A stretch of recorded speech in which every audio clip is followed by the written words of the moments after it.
चलिए कनक्स किचन में बनाते हैं 4 इंस्टेंट और क्रंची मंची स्नैक्स इस मौसम के लिए, जिसके लिए आपके घर में जो पुरानी रखी हुई ब्रेड है वो भी आप यूज कर सकते हैं। तो सबसे पहले बनाएंगे ब्रेड पोटैटो स्टिक।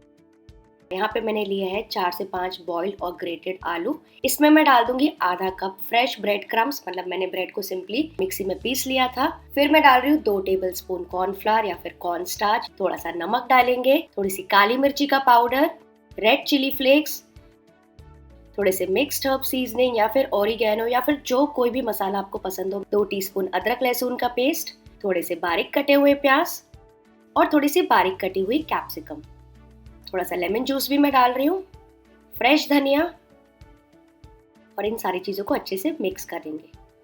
तो फ्रेंड्स, ये वाला जो स्नैक्स है ना, बहुत ही ज़्यादा आसानी से बन जाता है। इसमें आप चाहें तो थोड़ी सी चीज़ भी ग्रेट करके डाल सकते हैं। सिर्फ आलू और ब्रेड का आपको कॉम्बिनेशन करना है। मसाले वगैरह जो आपको चाहिए आप डाल सकते हैं। अनियन कैप्सिकम भी इसमें स्किप कर सकते हैं।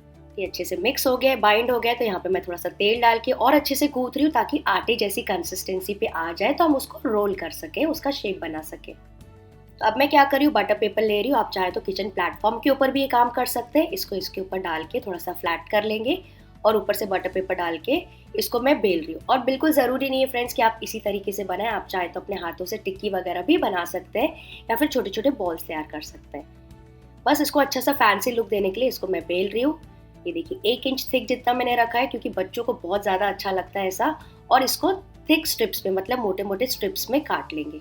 आप चाहे तो स्क्वायर्स में काट लीजिए, छोटे छोटे बाइट्स में काट लीजिए, या फिर एकदम छोटे छोटे स्क्वायर्स होते हैं नगेट्स जैसा, वैसा भी कर सकते हैं। और इस स्ट्रिप्स को आप फ्रिज में कोई भी एयरटाइट कंटेनर में स्टोर करके रख सकते हैं 2 दिन तक।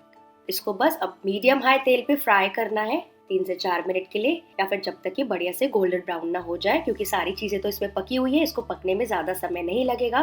बस इसको क्रंची मंची गोल्डन फ्राई करना है। ये देखिए सारे स्ट्रिप्स मैंने निकाल दिए। लग रहे हैं ना बहुत मजे के फ्रेंड्स। इसको बच्चों के लिए जरूर ट्राई करना। आई एम श्योर आपको ये रेसिपी बहुत अच्छी लगेगी। इसको सॉस या फिर चटनी के साथ आप सर्व कर सकते हैं। नेक्स्ट बनाएंगे मेरा फेवरेट ब्रेड पालक कटलेट, जिसके लिए बोल में मैंने एक बंच पालक को अच्छे से धो के छोटे छोटे पीसेस में ऐसे बारीक काट लिया है। इसके ऊपर डाल देंगे थोड़ा सा नमक और इसको बस ऐसे 5 मिनट के लिए छोड़ देंगे ताकि जो पालक है वो अच्छे से पानी छोड़ दे। तो तब तक ब्लेंडर में मैं डाल रही हूँ 6 से 8 ब्रेड स्लाइसेस। यहाँ पे आप पुरानी ब्रेड स्लाइस भी यूज कर सकते हैं। इसको छोटे छोटे टुकड़ों में डाल के इसको पीस लेंगे। बेसिकली हमको ब्रेड क्रम्स ही तैयार करना है और कॉर्नर्स भी आप यूज कर सकते हैं। ये देखिए ब्रेड का चूरा तैयार हो गया। पालक भी थोड़ी गीली हो गई है। इसको डाल देंगे पालक के ऊपर।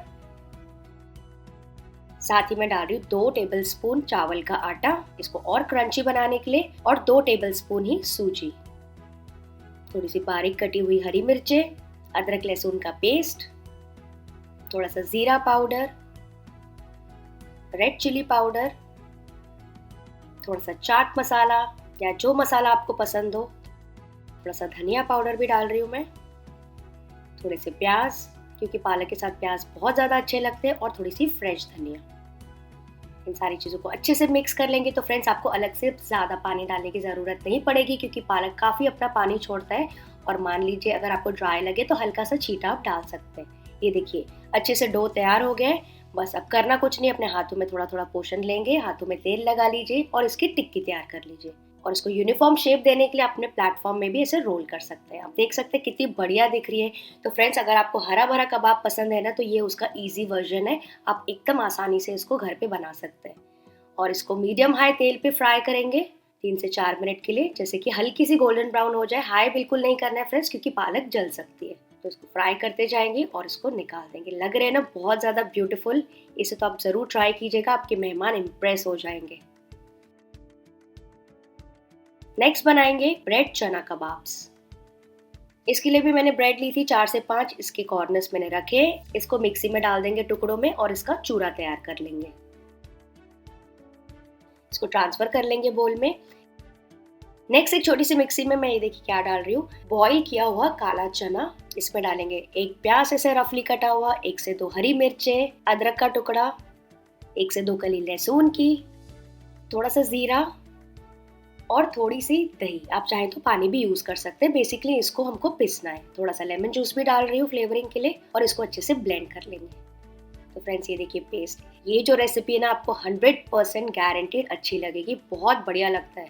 और इस पेस्ट को हम डाल देंगे ब्रेड क्रम्स के ऊपर। यहाँ पे नमक एडजस्ट कर लेंगे, रेड चिली पाउडर, थोड़ा सा जीरा पाउडर, थोड़ा सा धनिया पाउडर, थोड़ी सी काली मिर्च का पाउडर बहुत इंपॉर्टेंट है कबाब में, और गरम मसाला। यहाँ पे मेरे पास चटनी थी तो मैं मॉइस्चर के लिए डाल रही हूँ। अगर आपके पास ना हो तो आप सिंपली थोड़ा सा पानी भी डाल सकते हैं। थोड़े से पुदीना के पत्ते, धनिया के पत्ते। फ्रेंड्स, इसका कोई फिक्स ऑर्डर नहीं है, आपके पास जो अवेलेबल हो आप डाल सकते हैं। और मॉइस्चर के लिए मैं डाल रही हूँ बस 1 टीस्पून तेल। और इन सारी चीज़ों को बस मिक्स कर लेंगे। और अगर आपको इसको और भी रिच बनाना है, थोड़े से काजू के टुकड़े भी डाल दीजिए और इसको मिक्स कर लेंगे। वैसे काजू डालना ऑप्शनल है। ये देखिए बिल्कुल आटे जैसा तैयार हो गया। अब इसका थोड़ा थोड़ा पोर्शन ले लेंगे। आपको चाहिए तो टिक्कीज बना लीजिए, ओवल्स बना लीजिए, छोटे बॉल्स बना लीजिए, लेकिन क्योंकि मैं कबाब बना रही हूँ तो ऐसा लंबा शेप रख रही हूँ। देखा आपने, इस तरह से। आपको चाहिए तो आप ऐसे भी फ्राई कर सकते हैं, शैलो फ्राई कर सकते हैं, बेक कर सकते हैं, लेकिन मैं इसके अंदर ये स्टिक डाल रही हूँ इसको प्रेजेंटेबल करने के लिए। और सारे कबाब इस तरह से रेडी कर लेंगे। अब आप चाहें तो उसको डीप फ्राई कर सकते हैं या फिर पहले डीप फ्राई करके बाद में स्टिक लगा सकते हैं, इट्स अप टू यू। तो मैं स्टिक के साथ ही इसको शैलो फ्राई कर रही हूँ। और इसको थोड़ा थोड़ा ऐसे फ्लिप करते जाएंगे ताकि चारों तरफ से अच्छे से पक जाए। आप देख सकते हैं कितने बढ़िया और मजे के बने। इसे ट्राई करना तो बनता है। और मान लीजिए अगर आपको रेसिपी अभी तक की अच्छी लग रही है तो वीडियो को लाइक, शेयर और सब्सक्राइब करना बिल्कुल मत भूलिएगा, और भी ऐसे मजेदार रेसिपीज देखने के लिए। नेक्स्ट बनाएंगे ब्रेड मैगी पॉकेट्स। यहाँ पे एक मैगी का पैकेट लिया है, वही रेगुलर जो हम यूज करते हैं घर पे। और यहाँ पे मैंने पैन में गरम करने के लिए रख दिया है 1 कप पानी। जैसे ही उबाल आ जाएगा इसमें हम डाल देंगे थोड़ी वेजिटेबल्स। थोड़ी सी गाजर मैं डाल रही हूँ पीसेस में, थोड़े से कैप्सिकम, थोड़े से हरे मटर। और इसको थोड़ा सा चला लेंगे जैसे कि उबल जाए। प्याज, कॉर्न्स वगैरह, पत्ता गोभी जो आपको पसंद हो वो भी डाल सकते हैं। ये देखिए सारी वेजिटेबल्स पक गई हैं। तो यहाँ पे जो मैगी का बार है उसको मैं तोड़ के डाल रही हूँ और इसको भी थोड़ा सा मिक्स करके पका लेंगे। तो यहाँ पे हम डाल देंगे मैगी मसाला मेकर, और साथ ही में थोड़ी सी रेड चिली पाउडर, थोड़ा सा धनिया पाउडर वो भी डाल रही हूँ और इसको भी मिक्स कर लेंगे। तो बेसिक मैगी हमारी तैयार हो गई बिना तेल के।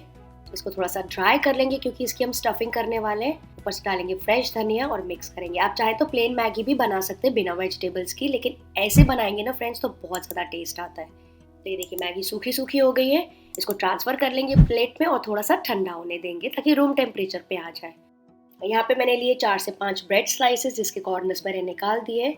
और ये जो है ना फ्रेंड्स फ्रेश वाली ब्रेड है, इसको रोल कर लेंगे जैसे एक थिन शीट तैयार हो जाए। नॉर्मली जैसे हम स्प्रिंग रोल्स बनाते हैं तो अपने हाथों से ऐसे हल्के से बेलते जाइए। ये देखिए एकदम परफेक्टली बिल गई है।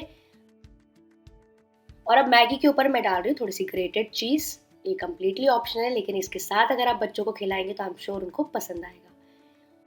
और इसका 1 टेबल स्पून फुल डाल देंगे ब्रेड के ऊपर। बहुत ज़्यादा फिल मत कीजिएगा फ्रेंड्स वरना वो खुल सकता है। और साइड में कोनों में मैं डाल रही हूँ थोड़ा सा मैदे का घोल ताकि वो अच्छे से चिपक जाए। और इसको इस साइड ऐसे करके इसका एक पॉकेट तैयार कर लेंगे और जितने भी साइड्स है ना उसको अच्छे से चिपका लेंगे ताकि वो सील हो जाए और तेल में खुले ना। ये देखिए बढ़िया सा पॉकेट तैयार हो गया है। इसी तरह से सारे पॉकेट्स तैयार कर लेंगे और आप इसको फ्रिज में भी रख सकते हैं 2 दिन तक के। और इसको मीडियम हाई फ्लेम पे फ्राई करते जाएंगे जब तक कि बढ़िया से गोल्डन ब्राउन और क्रिस्पी ना हो जाए। तो बेसिकली आपको जो ब्रेड है उसी को गोल्डन ब्राउन करनी है और अंदर की मैगी जो है ऑलरेडी पकी हुई है। ये देखिए एकदम परफेक्टली फ्राई हो गया। बहुत ज़्यादा फ्रेंड्स टेस्टी क्रंची मंची बनता है ये वाला। तो इसको ज़रूर से ट्राई कीजिएगा। और अगर आप मेरी रेसिपीज़ कोई भी ट्राई करते तो उसके पिक्चर्स क्लिक करके आप मुझे इंस्टाग्राम में भी टैग कर सकते हैं @कनक्स किचन।